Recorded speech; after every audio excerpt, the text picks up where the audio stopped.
प्रचारक आहेत, प्रसारक आहेत आणि अभ्यासक आहेत. ज्या पद्धतीने प्रति पौर्णिमेला एक वाटीभर शेऱ्याचा स्वतः प्रसाद बनवतात, स्वतः सत्यनारायण करतात, स्वतः पौर्णिमेच्या करतात, अशा पद्धतीने हातवरती करतात. जवळजवळ सगळे हातवरती आले. मग याला मराठी असं म्हणतात. तुम्ही मला हातवरती करायला हवे, याला मराठी असं म्हणून मला तुम्ही संकोच ठेवू नका. संकोचा बाबतीत आमच्या कधीतरी एक सवाल आहे. सब भूमि है गोपाल की, जिसमें अटक कहा, जिसके मन में अटक रही वही अटक रहा. तपशिलात म्हणून आम्हाला की आपण आता संकोच करू. संकोच हा माणसाचा खूप मोठा शत्रू आहे. त्या शत्रूला जवळ घेऊन त्याला हद्दपात. म्हणून आम्हाला कळकळीचे दिलेले नाही की आपण रोज 3 अध्याय स्वामी चरित्र, 11 महाराज, पंचमहायज्ञ, परायणवर जे नियम न पाळणारे कुटुंब आहे त्यांच्या घरचं जर तुम्ही अन्न पाणी चहा पाणी दिला, तुमचं पुण्य त्यांना नाही, त्यांचं पाप तुमच्या डोक्यावर बसेल.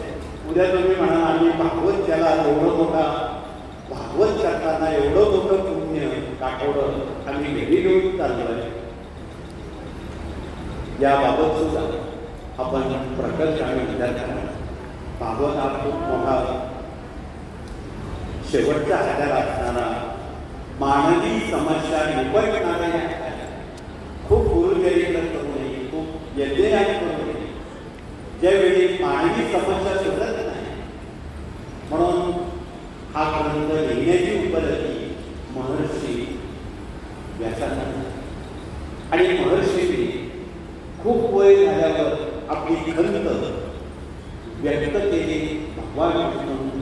तेव्हा मला मानवाच्या कल्याणासाठी तुमचा आशीर्वाद हवा आहे आणि त्यातून मला भागवत चरित्र द्यायचं.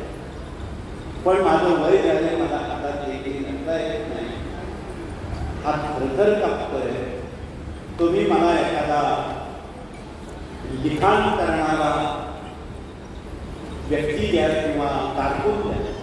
तिला म्हणून गणपतीला सांगितलं की गणपती त्याच सांगितले तू लिहिण्याचं काम करतो. एका मिनिटात तुम्ही सांगितलं तर काय. दोघांना बोलवलं, संवाद झाला. पण गणपतीने एक अट टाकली. हे ग्रंथकर्ते थोडेसे लहरी आहेत. लहर आली तर